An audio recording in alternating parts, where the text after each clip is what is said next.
Hello, good morning. आप सभी को आर किशन का गुड मॉर्निंग। आज बाबू हम लोग ऑर्गेनिक का सेकंड लेक्चर करेंगे और फर्स्ट लेक्चर में हमने जो आपको बताया था कि ऑर्गेनिक केमिस्ट्री में हम लोग सिर्फ और सिर्फ ऑर्गेनिक कंपाउंड के स्ट्रक्चर, उसके प्रॉपर्टीज, मेथड ऑफ प्रिपरेशन और उसकी क्या क्या कंपोजिशन है उसके बारे में स्टडी करेंगे। तो ऑर्गेनिक केमिस्ट्री में हम लोग ऑर्गेनिक कंपाउंड के बारे में स्टडी करेंगे। तो सबसे पहले जानना पड़ेगा कि ऑर्गेनिक कंपाउंड क्या था, जो कि हमने पिछले क्लास में बताया था। तो ऑर्गेनिक कंपाउंड को जानने से पहले हम लोग कंपाउंड देखा था, और कंपाउंड जब देखा तो वहाँ पे हम लोग को मिला कि कंपाउंड दो प्रकार के थे, एक ऑर्गेनिक कंपाउंड और दूसरा इनऑर्गेनिक कंपाउंड। और ऑर्गेनिक कंपाउंड के बारे में हम लोग ऑर्गेनिक केमिस्ट्री में स्टडी करनी है। तो ऑर्गेनिक कंपाउंड किसको कहेंगे? तो मैंने कहा था एक जिसमें कि इसेंशियल फैक्टर था कि ऑर्गेनिक कंपाउंड होने के लिए उसमें कार्बन एटम का होना आवश्यक है। तो मैंने वहाँ ये भी बताया था कि जो केमिस्ट्री होते हैं ना, एक्सेप्शन ऑफ साइंस होते हैं, इसमें अपवाद बहुत ज़्यादा मिलते हैं। तो कुछ ऐसे भी कंपाउंड है जिसमें कार्बन तो हैं लेकिन वो क्या है, ऑर्गेनिक कंपाउंड नहीं है। वो क्या है बाबू? इनऑर्गेनिक कंपाउंड है। जैसे मैंने कुछ एग्जांपल दिया था और आज भी फिर से मैं उसको एक बार रिपीट कर दूं। जैसे यहाँ पर आओ, देखो, carbon monoxide, carbon dioxide, carbon disulphide, cyanide. Cyanide किसी भी धातु के आयन का साइनाइड हो, चाहे सोडियम साइनाइड हो, पोटासियम साइनाइड हो, कैल्शियम साइनाइड हो, किसी प्रकार का साइनाइड हो, और हाइड्रोजन साइनाइड, है ना। तो साइनाइड कहीं भी मिले तो वो क्या होते हैं? इनऑर्गेनिक कंपाउंड होते हैं। जैसे कि यहाँ पर देखो लिखा है हाइड्रोजन साइनाइड, सोडियम साइनाइड। साथ ही साथ साइनेट, वो क्या बाबू? ये साइनाइड है और ये साइनेट है। साइनाइड हो और कहीं अगर मेटल के आयन का साइनेट हो, जैसे ammonium cyanate, potassium cyanate, sodium cyanate. Ammonium ion जो होते हैं ना, अमोनियम आयन, इसको मेटल की तरह ट्रीट किया जाता है। तो यहाँ देखो अमोनियम साइनेट लिखा हुआ है। कहीं भी कार्बोनेट मिले, calcium carbonate, magnesium carbonate, sodium carbonate, तो इस प्रकार के अगर कहीं लोग मिले तो ये सब क्या होते हैं? इनऑर्गेनिक कंपाउंड होते हैं। देखो सब में कार्बन है, कार्बन होते हुए भी सब क्या है? इनऑर्गेनिक कंपाउंड, एक्सेप्शन होते हैं। और इस एक्सेप्शन का एक्सप्लेनेशन है, बट हम लोग अभी इंट्रोडक्शन में, एक्सप्लेनेशन जब हमारे सिस्टम आगे बढ़ेंगे तो मैं वहाँ पे आपको एक्सप्लेन कर दूंगा, ठीक है। ये सारे के सारे क्या हैं? All are inorganic compound. ये सभी क्या हैं? Inorganic compound.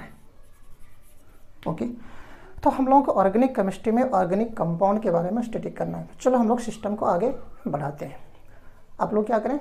कॉपी और कलम को खोलें और नोट करते जाएंगे। इम्पॉर्टेंट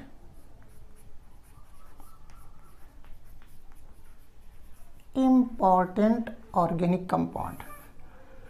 हम कुछ ऑर्गेनिक कंपाउंड ले रहे हैं और उस ऑर्गेनिक कंपाउंड का मैं एग्जांपल ले रहा हूँ। क्यों ले रहा हूँ आपको सब पता चल जाएंगे, ठीक है।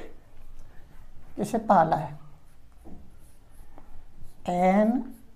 NH2CO NH2, जिसे हम लोग यूरिया के नाम से जानते हैं।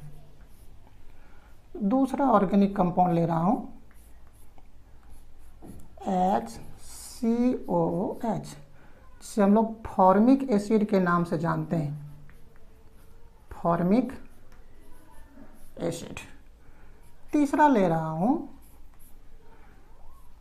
CH3COOH, एसिटिक एसिड के नाम से जानते हैं। थर्ड ले रहा हूँ, फोर ले रहा हूँ citric acid. Citric acid formula मैं नहीं लिख रहा हूँ क्योंकि इससे लंबे चौड़े फार्मूला होते हैं सब कंपाउंड का। फिफ्थ ले रहा हूँ tartaric acid, tartaric acid. Six ले रहा हूँ न्यूक्लिक एसिड, न्यूक्लिक एसिड जिसमें कि DNA एवं आरएनए आते हैं, deoxyribonucleic acid and ribonucleic acid. देखो यहाँ जितने भी आपके पास मैं यहाँ पर लिखा हूँ सारे के सारे ऑर्गेनिक कंपाउंड हैं। मैं थोड़ा इसे क्लीन कर दूँ। जितना भी लिखा हूँ बाबू सारे के सारे इसमें क्या है, ऑर्गेनिक कंपाउंड हैं। और जो ऑर्गेनिक कंपाउंड ये यूरिया है, क्योंकि देखो सब में कार्बन है, हालांकि इस सब में आपको मैं कंपाउंड नहीं लिखा हूँ। यूरिया, इस यूरिया का मेन स्रोत कौन होते हैं, मानव का जो मूत्र होते हैं, ह्यूमन यूरिन, ह्यूमन के यूरिन में यूरिया सफिशिएंट अमाउंट में पाई जाती है। ओके बाबू, ह्यूमन के यूरिन में, ह्यूमन यूरिन, मानव मूत्र में यूरिया सफिशिएंट अमाउंट में पाई जाती है। कुछ दिन पहले डिस्कशन भी हुई थी कि ह्यूमन के यूरिन को स्टोर करके उस यूरिया फर्टिलाइजर बनाया जाएगा। तो खैर वो सब अलग सी बातें हैं, हम लोग यहाँ सिस्टम पे काम कर रहे हैं। फॉर्मिक एसिड, फॉर्मा मतलब होता है एंट, और एंट, इसी एंट में इस एसिड का खोज हुआ था। किस एसिड की, फॉर्मिक एसिड की, इसलिए इसका नाम दिया गया फॉर्मिक। फॉर्मिक मतलब एंट, एंट में इस एसिड का खोज किया गया था। ये सोर्स क्या हो गया, इन एंट, वो भी कौन सा एंट, रेड एंट। ओके, हालांकि जो मधुमक्खी की जो डंस होती है, काटते हैं, स्कॉर्पियन जो डंस मारती है ना, तो उसमें भी यही एसिड पाई जाती है बाबू। ओके, एसिटिक एसिड इन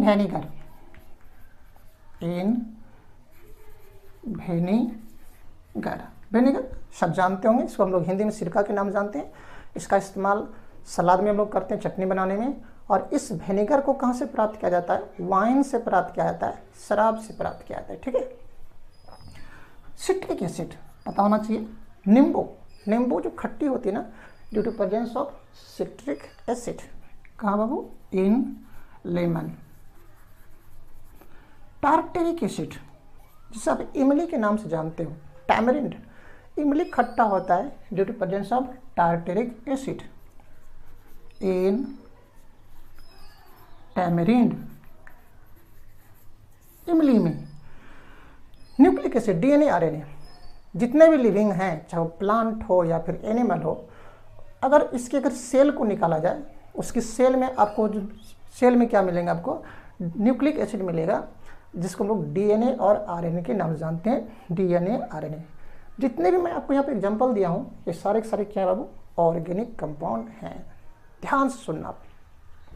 देखो बात 1780 से हो चली, जब हमारे साइंस में कॉम्प्लेक्सनेस आने लगी, केमिस्ट्री में कॉम्प्लेक्सनेस आने लगी कि ऑर्गेनिक कंपाउंड इनऑर्गेनिक कंपाउंड क्या हुआ। तो 1780 से ही ऑर्गेनिक कंपाउंड और इनऑर्गेनिक कंपाउंड में बंटवारा होना शुरू हो गया, है ना। तो 1780 के बाद जब इसमें बंटवारा शुरू हो गया, तो ऑर्गेनिक केमिस्ट्री में सबसे अधिक काम करने वाले जो लोग थे, वैज्ञानिक थे, वो कौन थे, बर्जीलियस। कौन थे बाबू, बर्जीलियस। ये 1809 ईस्वी की बात है।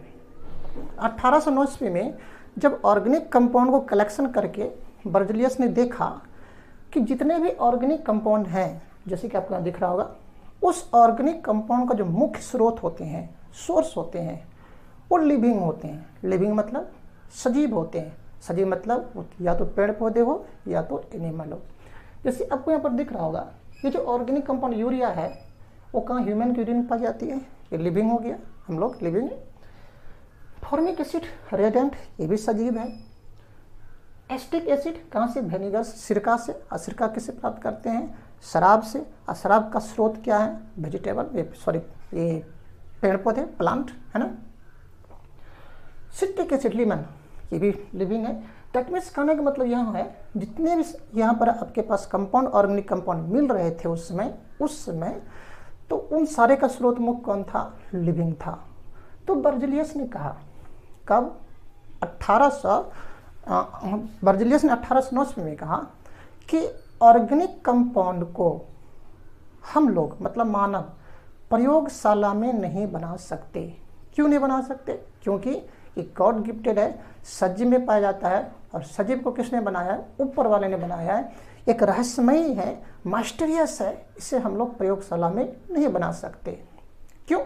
क्योंकि हमारे पास उसमें साइंस की नॉलेज बहुत ही इमेच्योर था, खास करके केमिस्ट्री का नॉलेज बहुत इमेच्योर था। इसलिए उसने कहा कि ऑर्गेनिक कंपाउंड को प्रयोगशाला में नहीं बनाया जा सकता। क्यों? क्योंकि लिविंग में पाया जाता है, और लिविंग का स्रोत कौन है? और लिविंग को किसने बनाया बाबू? किसने? ऊपर वाले ने, गॉड ने। और इस सिद्धांत को नाम दिया गया वाइटल फोर्स थ्योरी। तो देखो, तो हम लोग काम करें। सबसे पहला वाइटल फोर्स थ्योरी किसने दिया था? बर्जेलियस ने। सुन लो, vital force theory, vital force theory कब दिया गया था?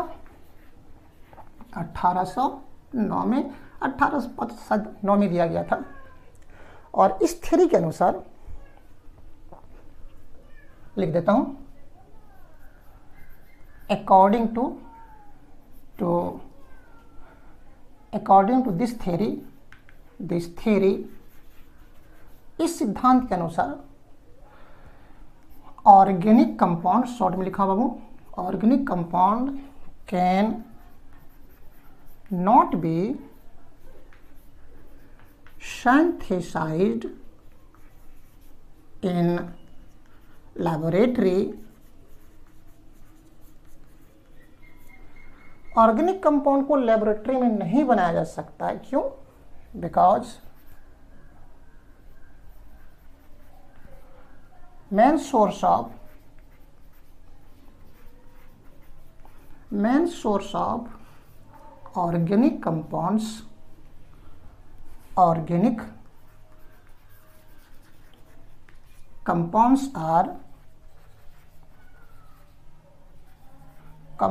are क्या बाबू?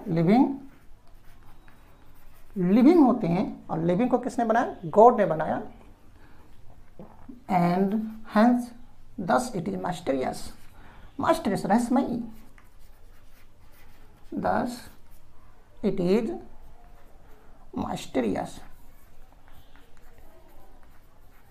और इसलिए क्या है? रहस्यमयी है। रहस्यमय मतलब एक विशेष मुद्दा हो गया, जैसे कि भगवान हम लोग कह सकते, गॉड गिफ्टेड कर सकते। ठीक है, तो हिंदी वाले बच्चों लिखोगे बाबू, लिखोगे, इस थ्योरी के अनुसार, इस सिद्धांत के अनुसार ऑर्गेनिक कंपाउंड को प्रयोगशाला में नहीं बनाया जा सकता है, नहीं बनाया जा सकता है। क्योंकि ऑर्गेनिक कंपाउंड का मुख्य स्रोत सजीव होते हैं,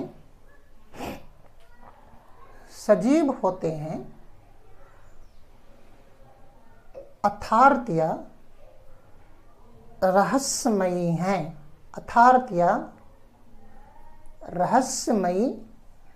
है ना। तो देखो, ऑर्गेनिक कंपाउंड से भी ज़्यादा उसमें हमारी खोज हो चुकी थी इनऑर्गेनिक कंपाउंड की।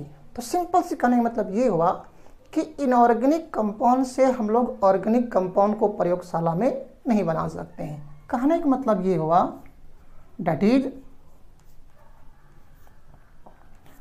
is इनऑर्गेनिक कंपाउंड को शॉर्ट में लिखा हूँ, इनऑर्गेनिक कंपाउंड से हम लोग ऑर्गेनिक कंपाउंड को नहीं बना सकते। सिंपल से कहने का मतलब ये हुआ, इनऑर्गेनिक कंपाउंड से बहुत हमारी डिस्कवरी हो चुकी थी। ऑर्गेनिक कंपाउंड के भी हुए थे, बट ये कहाँ पर था? सजीव से प्राप्त किए थे। तो उसने सिंपल से मतलब कहा कि हम लोग प्रयोगशाला में इनऑर्गेनिक कंपाउंड से ऑर्गेनिक कंपाउंड को नहीं बना सकते हैं। क्यों? क्योंकि साइंस इमेच्योर था। धीरे धीरे जब केमिस्ट्री डेवलप करते गया, तब 1828 ईस्वी में, 1828 ईस्वी में कौन आया? हॉलर आया। हॉलर एक बहुत ही जाने माने चतुर वैज्ञानिक माने जाते हैं। और हॉलर को इनऑर्गेनिक केमिस्ट्री के लिए जाना जाता है। क्यों? क्योंकि उसने कई इनऑर्गेनिक कंपाउंड का खोज कर चुका था। किसने बाबू? हॉलर ने। हॉलर एक वैज्ञानिक है, उसे इनऑर्गेनिक केमिस्ट्री के लिए जाना जाता है। तो चलो हम लोग थोड़ा सा हॉलर को देख लें। हॉलर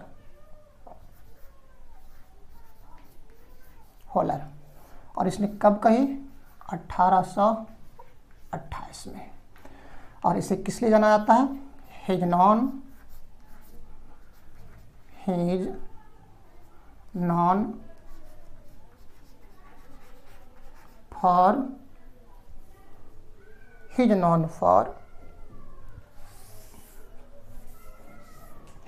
फॉर और इनऑर्गेनिक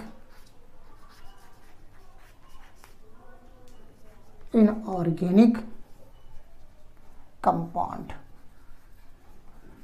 हिंदी में लिख लोगे। हॉलर को किस लिए जाना आता है बाबू? इनऑर्गेनिक कंपाउंड के लिए जाना आता है। हॉलर को इनऑर्गेनिक कंपाउंड के लिए जाना जाता है। क्यों? क्योंकि इसने इनऑर्गेनिक कंपाउंड की, बहुत सारे इनऑर्गेनिक कंपाउंड की खोज भी कर लिया था। तो जब खोज कर लिया था तो एक दिन क्या किया इसने?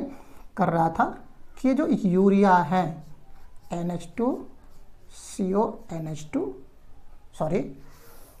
अमोनियम साइनेट, अभी हम लोगों ने देखा था अमोनियम साइनेट कार्बन है, फिर भी ये क्या इनऑर्गेनिक कंपाउंड है, इसका नाम है अमोनियम साइनेट।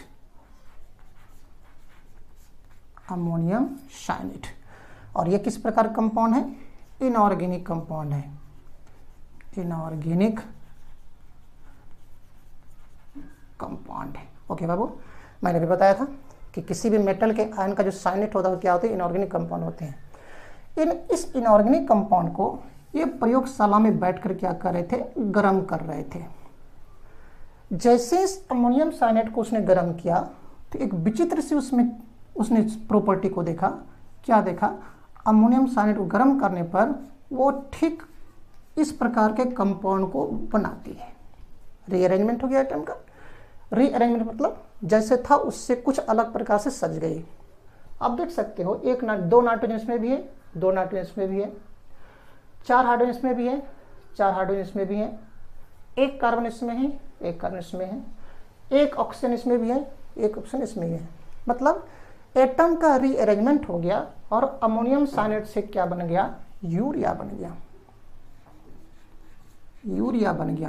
और यूरिया किस प्रकार कंपाउंड है? ऑर्गेनिक कंपाउंड है। जैसे ही यूरिया बना, ये दौड़े दौड़े कहाँ पहुँचे? बर्जेलियस के पास पहुँचे और बर्जेलियस से कहा, जो कि इससे सीनियर वैज्ञानिक थे, कहा कि सर देखिए, आप कहते थे कि ऑर्गेनिक कंपाउंड गॉड गिफ्टेड है, इसे हम लोग प्रयोगशाला में इनऑर्गेनिक कंपाउंड से नहीं बना सकते हैं, लेकिन देखिए हमने उसे बना दिया मतलब अमोनियम साइनेट को गर्म किया जो कि इनऑर्गेनिक कंपाउंड थी और उससे क्या हो गया? ऑर्गेनिक कंपाउंड बन गया, है ना। जैसे इसने बनाया उसी दिन से ये मान्यता था कि प्रयोगशाला में इनऑर्गेनिक कंपाउंड से ऑर्गेनिक कंपाउंड को नहीं बना सकते हैं। दैट मीन्स प्रयोगशाला में ऑर्गेनिक कंपाउंड को नहीं बना सकते हैं। क्यों? क्योंकि गॉड गिफ्टेड है। वाइटल, उसी दिन से वो जो मान्यता था, वाइटल फोर्स का थ्योरी जो था, वो क्या हो गया? खत्म हो गया। देखो बाबू, इससे मैंने समझने के लिए आपको बताया कि हॉलर दौड़े दौड़े बर्जेलियस के पास पहुंचा, ऐसा नहीं होता है। जब भी कोई आप प्रयोग करते हो उसके लिए कई रिसर्च पेपर बनाने पड़ते हैं। बस मैंने कहा कि जिस दिन उसने ये बना दिया, उस दिन से क्या हुआ, फिर से जो ये बातें थी कि प्रयोगशाला में ऑर्गेनिक कंपाउंड को नहीं बना सकते हैं, उसकी मान्यता क्या हो गई? खत्म हो गई। और जैसे ही ये बना तब तो फिर क्या, साइंटिस्ट का होड़ लग गया। कैसे उसके बाद कॉल्बे आया। कॉल्बे ने क्या किया? एसिटिक एसिड को बना डाला, किससे? कार्बन डाइसल्फाइड से। उसके बाद फिर कौन आया? एक बार्थोलेट था। बार्थोलेट में ने तो, जो बार्थोलेट एक साइंटिस्ट तो था ही, साथ ही साथ क्या था, वो एक अच्छे पॉलिटिशियन भी माने जाते थे। उसने कई ऑर्गेनिक कंपाउंड को बना डाला, मीथेन को बना दिया, मिथेनॉल को बना दिया। दैट मीन्स एक लंबी सी छड़ी लग गई इनऑर्गेनिक कंपाउंड से ऑर्गेनिक कंपाउंड को बनाने की, और उसके बाद से वाइटल फोर्स का थ्योरी का सिद्धांत क्या हो गया, खत्म हो गया। देखो, तो यहाँ से एक क्वेश्चन पूछता है कि प्रयोगशाला में मानव के द्वारा सबसे पहला बनाया गया ऑर्गेनिक कंपाउंड कौन है? तो कौन सा है बाबू?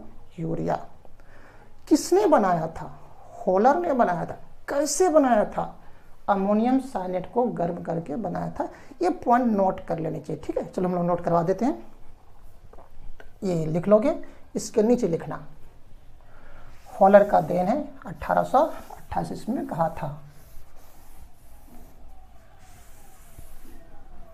पहला पॉइंट नोट, होलर से पहला पॉइंट नोट में।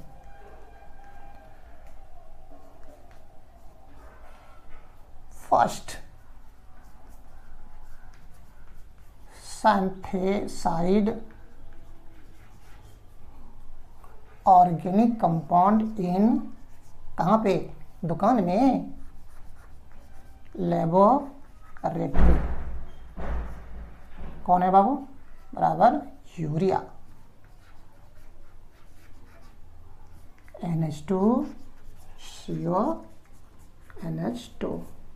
हिंदी वाले बच्चों लिखेंगे प्रयोगशाला में प्रथम बनाए गए, प्रयोगशाला में थोड़ा सा आप सुधार कर लोगे, first synthesised organic compound bye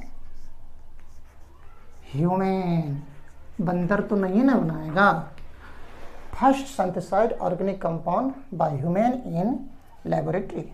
okay बाबू, हिंदी वाले बच्चों लिखोगे प्रयोगशाला में मानव के द्वारा, प्रयोगशाला में मानव के द्वारा बनाया गया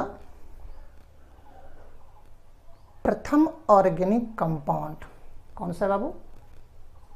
ऐसे करके यूरिया, है ना। किसने बनाया था? होलर ने बनाया था। कैसे बनाया था? अमोनियम साइनेट को गर्म करके बनाया था। तो वो भी लिख दो, यूरिया वाज synthesized बाय, किसके द्वारा? वो होलर, बाय हीटिंग किसको? Ammonium cyanate, by heating ammonium